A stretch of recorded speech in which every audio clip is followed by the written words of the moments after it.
The D-backs had their chances, but unfortunately, there was no World Series redemption.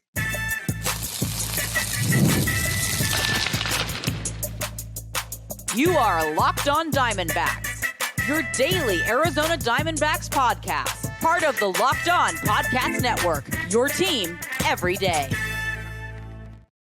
Welcome into the Locked On Diamondbacks podcast, part of the Locked On Podcast Network, your team every day. You're listening to who? Always charismatic host of this podcast, Millard Thomas.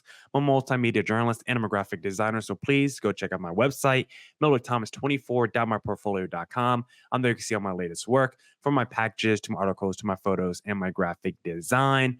Today's episode is brought to you by Supply House. SupplyHouse.com is the reliable way to get parts fast. Shop for your next plumbing, HVAC, or electrical job and get fast shipping from coast to coast at SupplyHouse.com. On today's Locked On Diamondbacks podcast, we'll talk about that series against the Texas Rangers because the D-backs did not get their World Series redemption. And then let's do a little power ranking of D-backs hitters because we know this offense has been a struggle the last few weeks. So let's actually power rank the hitters that we have the most confidence in this D-backs lineup.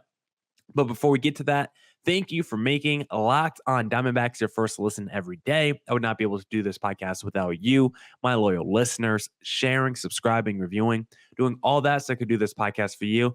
Thank you. It's free. It's available on all platforms, so please continue to tell your friends. And one of those platforms is YouTube, so please hit subscribe to Locked On Diamondbacks on YouTube. Our goal is to hit 2,000 subs by the All-Star break. So once again, please hit subscribe to Locked On Diamondbacks on YouTube. But now let's get into the podcast. Let's talk about that series against this Texas Rangers team because the D-backs had themselves a World Series rematch. We were hoping for some redemption. I was predicting at least a series split because of Brandon Pfaadt. Going in game number one, I thought the D-backs would have at least won that game. But no, the D-backs end up dropping both game to the Rangers. Their offense looked absolutely horrendous. Corey Seager lit us up, and the D-backs continued to fall in the wild card standings. On yesterday's podcast, I kind of had a question.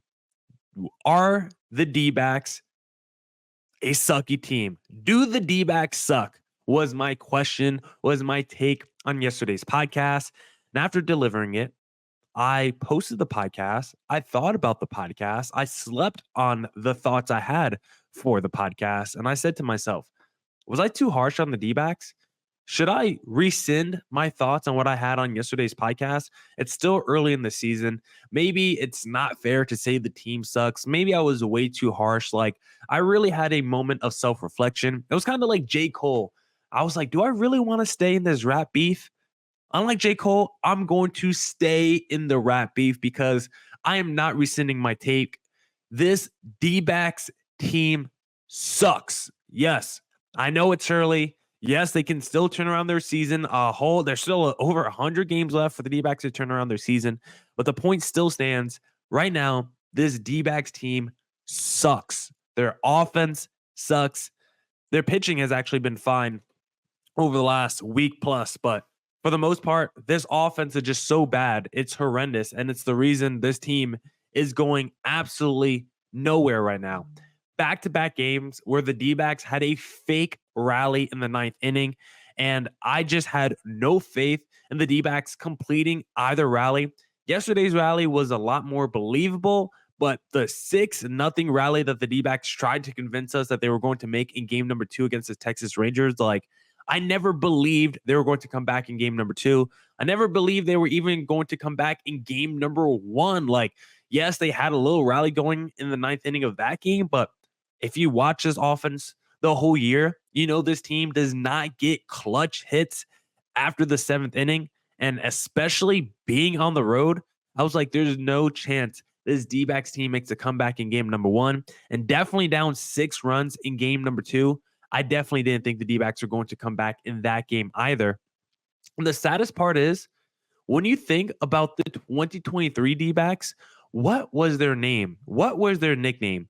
The comeback kids, right? The answer backs is what we called them. the answer backs, because they always answered back in ball games. You go and look last year's Dbacks games after like the sixth inning, if they were trailing, like the D-backs were one of the best teams in Major League Baseball last season in terms of making comebacks and erasing deficits and winning games late after trailing after 6-7 innings. Like, it did not matter. The D-backs were a super clutch team last year. And if you told me the D-backs had the same exact scenario that they had in game 1 and game 2 against the Texas Rangers in this past series, but it was a 2023 D-backs, I would have definitely believed that they at least win game number 2. They still probably lose game number 2.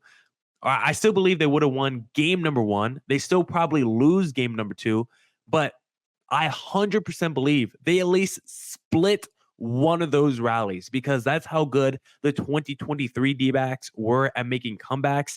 The answer backs were absolutely elite at making comebacks last season. And I think they would have at least won one of the 2 games, probably game number 1, because it was a lot easier of a comeback than game number 2. But the 2023 answer backs definitely win one of these 2 games in the 9th inning.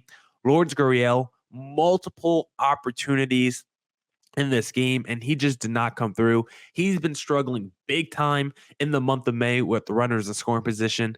And it's so crazy, because if you just look at Lourdes Gurriel's numbers this season with the runners in scoring position, entering game number 2 against the Rangers, he had a 323 average and an 873 OPS with runners in scoring position.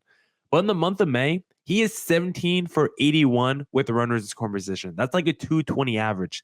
So think about how good he was to start the season before May, where over the last month, you can be 17 for 81 with runners in scoring position and still have a 323 average on the season when you have runners in scoring position. That tells you how hot of a start Lourdes Gurriel had to the 2024 season. Ketel Marte, he continues to struggle since his hitting streak has ended. 5 straight games now where he has gone over. Eugenio Suarez continues to produce absolute nothing at the plate, and you have to wonder what that means for his immediate future. This D-backs offense, 1 for 8 with the runners in scoring position in game number 2. The offense is just so down bad right now, and I, again, believe this team is going nowhere until this D-backs bats finally start to wake up. And the saddest part is, as we always say, it's going to be tough to upgrade this group. It's kind of, this is kind of the group you have right now, and you're going to be, you're going to be plowing through the rest of the season, most likely, with this current group. Yes, you could DFA a guy like Eugenio Suarez if you want to do something like that, but now you're just replacing him with a Kevin Newman or Geraldo Perdomo, maybe internal option. And he's still good defensively, so I don't even know if the D-backs want to do that, but his bat has been really bad this year for the D-backs and has been a big issue, but he's not the only one. Lourdes Gurriel, Corbin Carroll, now Ketel Marte, like, just no one in that D-backs lineup is hitting. But one guy that did have a good day, at least in the D-backs lineup, Corbin Carroll, is he starting to wake up? Definitely way too early, not enough of a sample size to say that, but 3 for 5 in game number 2, batting average almost at 200, still over 100 games for Corbin Carroll, so I guess he can still turn around his season if you believe in that. But just so sad that we're at this point where Corbin Carroll we're just praying that he could get back to a 200 batting average. Ryan Nelson, I didn't think he was that bad in his start. I thought he was fine for most of the game. I thought it was kind of like Brandon Foddish, where, yes, he gave up a couple earned runs, but I think he would have had himself a fine day if he just didn't pitch to Corey Seager. And I don't know why we continue to pitch to Corey Seager. We did walk him intentionally earlier in the game where there was a better run scoring opportunity. But if he comes up later in the game, high leverage moments, opportunity to really put the game away, give his team a bigger lead or maybe erase the deficit for his team. Like, if it's a clutch situation for Corey Seager later in the game and there's still a runner on, maybe it's not a scoring position, but there's still a runner on, I'm still not pitching to Corey Seager in that moment. And Corey Seager is incredibly hot right now. I think he has 8 home runs in his last 8 games. Like, you should just not pitch to Corey Seager at all. The D-backs did it one time, not pitching to him with the intentional walk. But then when he comes up later in the game, in a clutch situation with a runner on, why don't you intentionally walk him again? I don't know. That is one of those things where I sit there and I question Torey Lovullo and a manager. I think eventually we will, maybe not just yet, but if this continues for the D-backs, I think we will have to have a conversation about Torey Lovullo and his job security. Should he be on the hot seat? I don't think we're there just yet, but those questions will arise if this D-backs team continues to struggle like this. D-backs continue to blow every opportunity. They continue to fall in the standings. Right now with the D-backs, we are just in wait and see mode. No more expecting this team to do anything.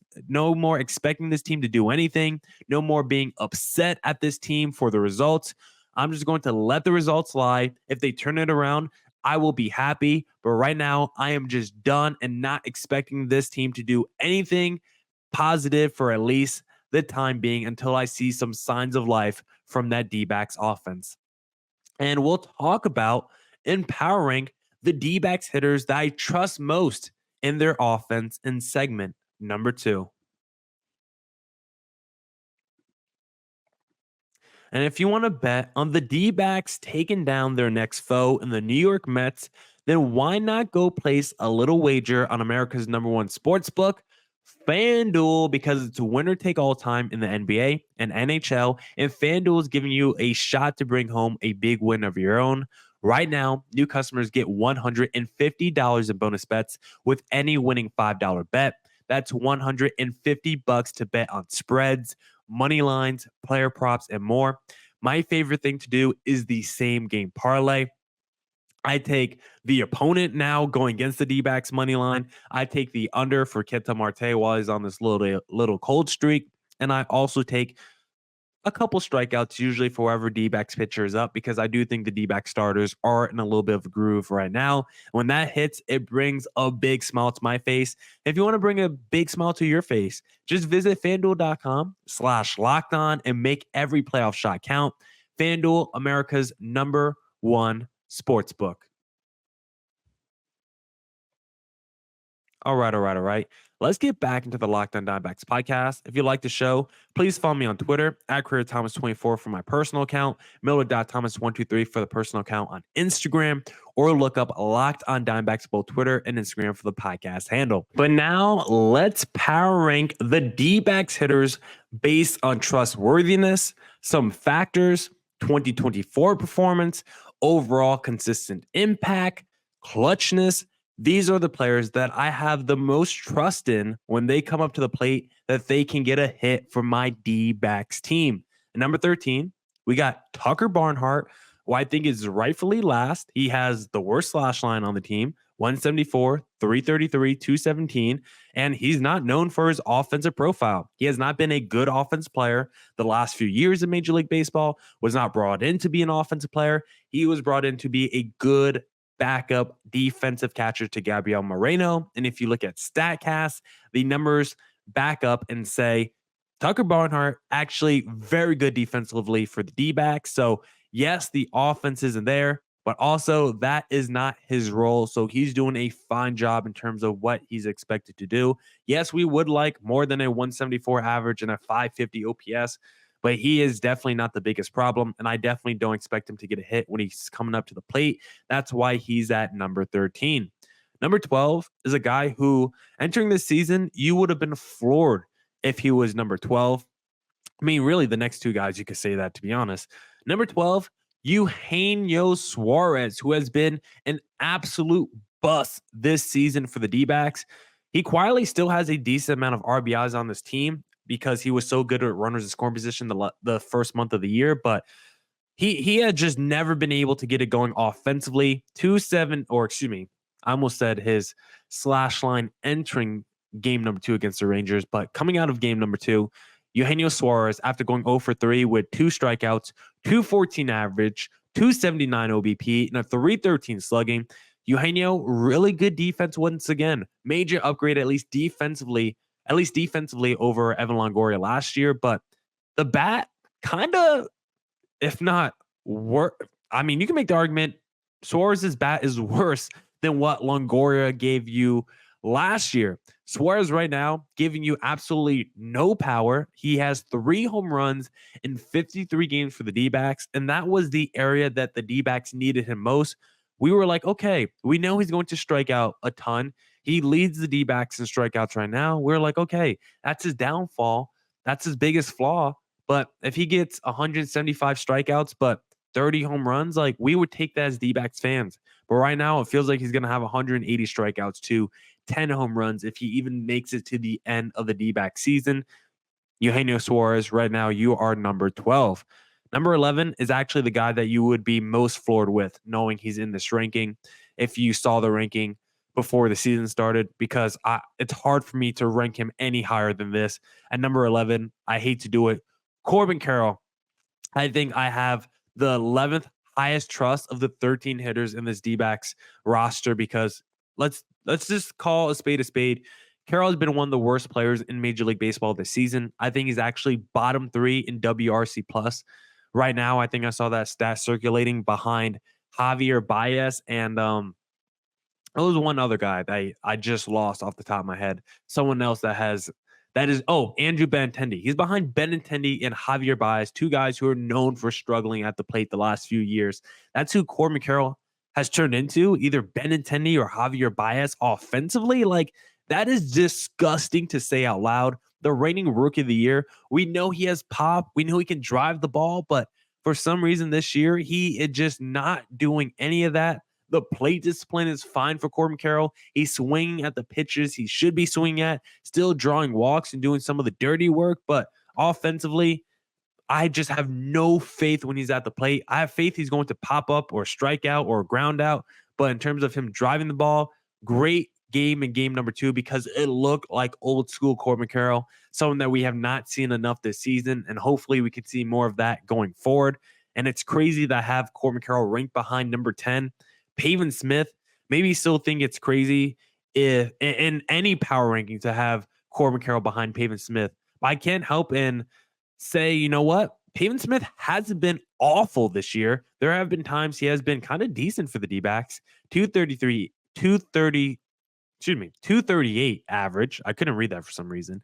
267 OBP and a 405 slugging. Like, those numbers can definitely be worse for a Pavin Smith. Still not a good player, still not a good hitter, but considering the expectations that we typically have for Pavin Smith are on the floor, and with how he's actually performed this season, I don't think it's been horrendous. He's actually come through at times as a pinch hitter. I feel like whenever Torey Lovullo does bat him number 3 in the lineup for whatever reason, or number 5 in the lineup, he does at least get a hit or a double or something. So on the season, has Pavin Smith been good?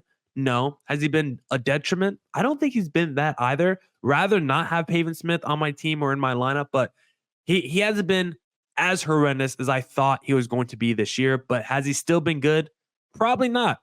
Number 9, how about little Gabriel Moreno, who had just not been that good this season? I did a podcast earlier this week. Is Gabriel Moreno Carson Kelly 2.0? Definitely don't think he's Carson Kelly 2.0. I think he's way better than Kelly, but the parallels are both guys were really good their first season after being acquired and then struggled going forward. Obviously, Moreno's only in year 2 with the D-backs. Defensively, still elite, but offensively has not taken a step forward this season and has actually regressed in a big way. Did get a good pinch hit in game number 2 against the Rangers, but still his slash line, 235, 331 OBP and a 318 slugging. Like, how often do you see someone's OBP higher than their slugging? Gabriel Moreno has 1 home run in 32 at-bats this season. He has produced absolutely no power for the D-backs. And for someone who has a great hitting tool and great contact ability, it's been such a surprise that he has not taken any step forwards offensively this year. Really disappointing. That's why he's number 9 in my trustworthiness for hitter power rankings. Number 8, Lourdes Gurriel, who started the season phenomenal. Like we said, he actually had one of the best starts in franchise history in terms of like RBI production, those first 20 games or whatever, first 15 games. But since then, he's fallen off a cliff. As we saw in game number 2, multiple opportunities to deliver a big knock for the D-backs, and he just keeps grounding out to the left side of the infield. Lourdes Gurriel needs to be better. He was really important to what the D-backs did last year in terms of their offensive success. Defensively, too, he's a really good defensive player, but I don't know what's happened to all these guys' bats, the Carrolls, the Morenos, the Lourdes Gurriel. At least Eugenio, he's been in the decline the last few years. I don't think it's a total shock that he's not performing well this year. I think a lot of guys could have at least told you that or predicted it. But a guy like Corbin Carroll, why is he sucking this year? A guy like Gabriel Moreno, why is he not performing? Lourdes Gurriel, why did he start off hot and then all of a sudden get cold?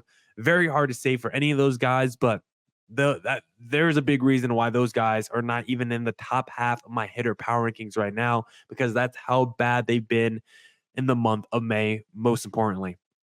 Number 7, how about a little? This is where you get kind of crazy. I got Blaze Alexander here. Yes, he's been struggling as well, but he started the season really hot, and still his slash line right now is not awful. He still has himself some good games here and there.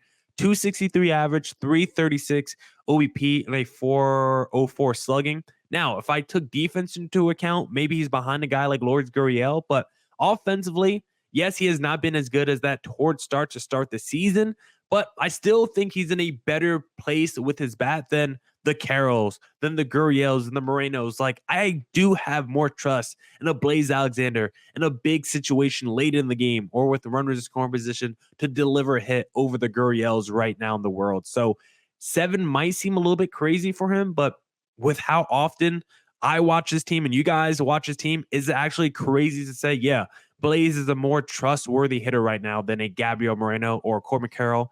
Not at all. Now we'll continue our hitter power rankings in segment number 3.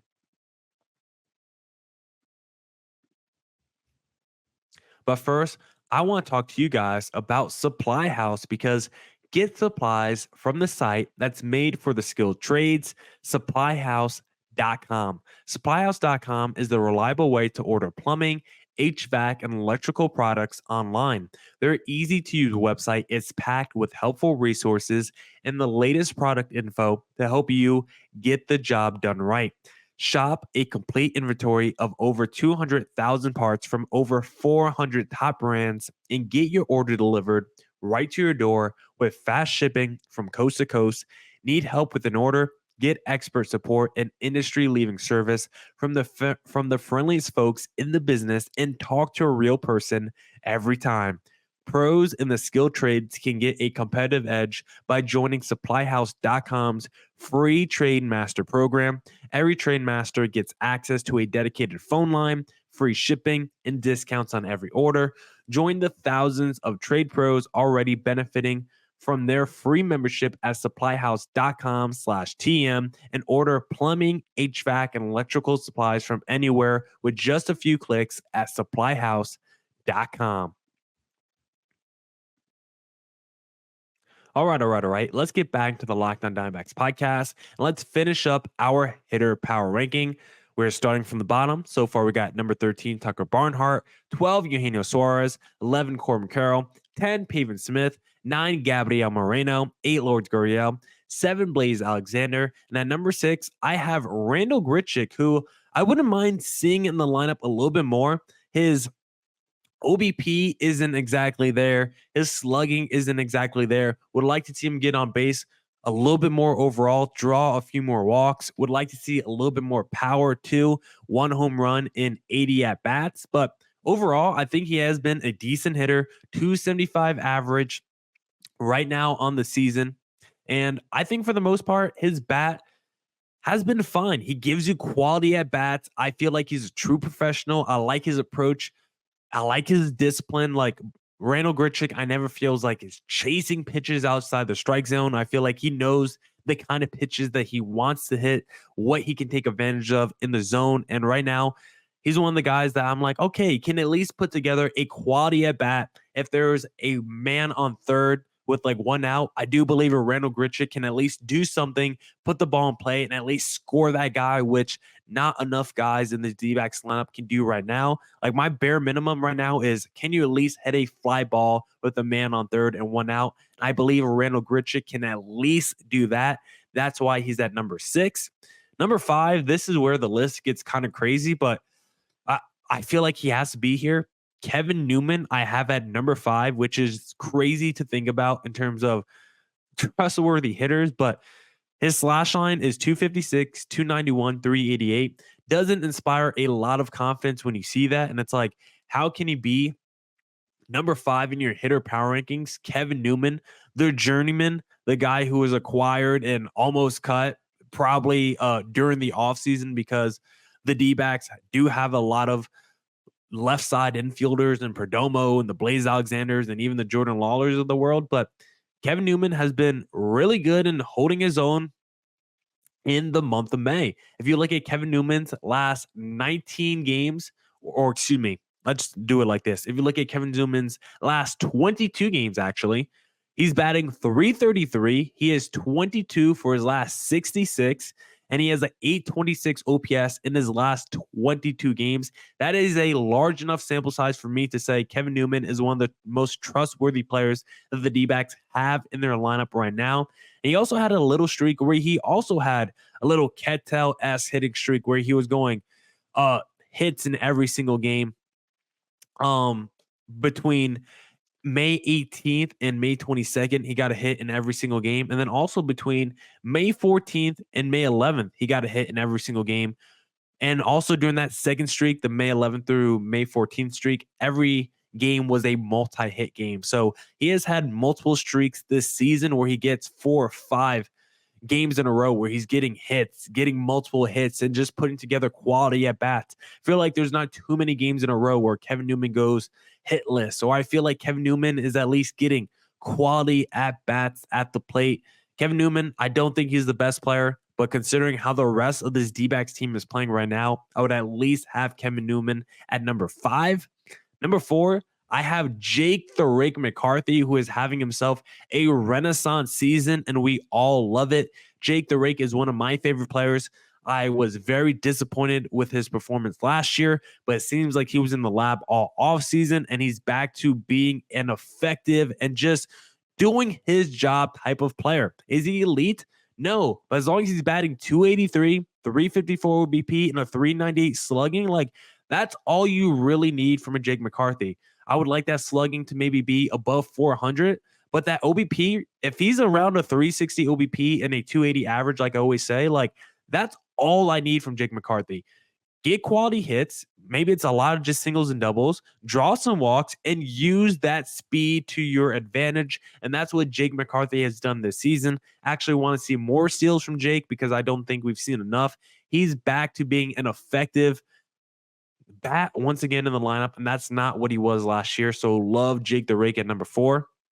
Number 3, Christian Walker, who is having himself a good season, not an elite season, but a Christian Walker-esque season. 266 average, 360 OBP, and a 457 slugging. Christian Walker once again providing the power for the D-backs. Tied for the team lead in home runs with Ketel Marte at 10. Has the most RBIs on the team, as you would expect as well, with 33. Christian Walker just does his job. Would you like him to come through a little bit more with runners in scoring position? Yes, you would. But for the most part, Christian Walker should not be a team's best or even second best player. Christian Walker is the perfect number 4, number 5 hitter in your lineup. Like he should never be your best player, your second best player, or maybe even your third best player. But if you're throwing out a lineup where Christian Walker is like your 4th best hitter, I think you feel really good about that as a team. But right now, Christian Walker is top 3 easily, and he's too close to that number 1 spot. Christian Walker, I love him, but he should not be your best D-backs. He should not be your best player. And right now, he might be the best D-backs hitter, but I think I'm going to keep him at number 3. But he does have potential to move up. At number 2, I have Jock Peterson, who has just been incredible this year for the D-backs, and I want to give Jock Peterson his flowers. You look at the numbers, 306 average, 409 OBP, 532 slugging. It's like He's hitting for average. He's getting on base at an extreme rate, and he's hitting for power. He's doing absolutely everything you would want. He comes through running the scoring position like Jock Peterson right now.